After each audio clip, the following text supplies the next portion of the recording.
Okay, hi everyone. So this is my presentation on the different map bags and the influence that that had on the cherry cold storage. So as with the nectarines, increase in planting volumes and production volumes, we need to expand our markets. So we need to be able to be sure that when we send the fruit on the ship that they would be able to last these extended cold storage durations. But currently we don't know what the fruit quality would look like. So for the cherries, we will be doing this trial for 2 seasons. So we just had 1 season. So please, as with before, there's a big disclaimer with the results, as we do need to repeat it.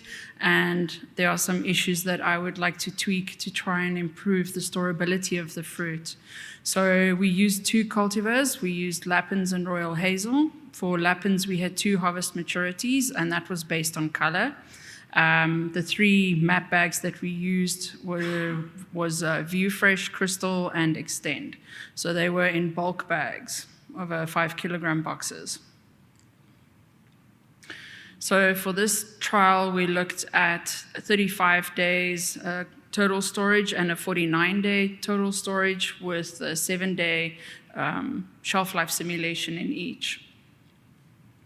The parameters that we examined, we looked at firmness, sugars, and then all the external and internal defects that are not allowed for cherries.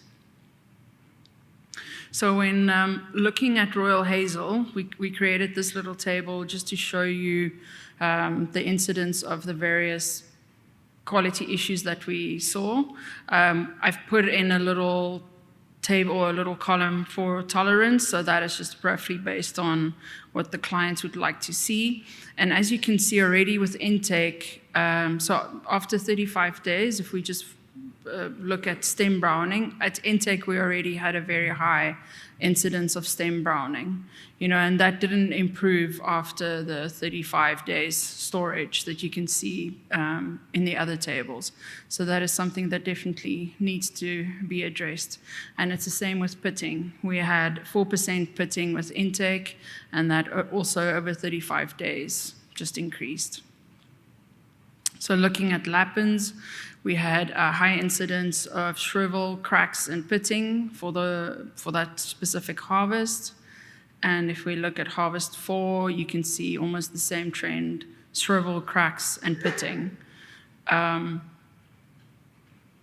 So if I take the results as a whole, with Royal Hazel, stem browning, cracks, and pitting definitely needs to be managed.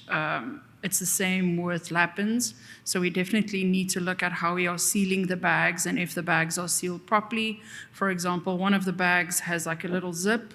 It looks like a little Ziploc. And when it arrived at Philo, we had to unpack and redo all of those because they weren't, the clip wasn't moved towards the end. So you had about a 1 centimeter gap that wasn't allowing the actual map bag from doing what it needed to do.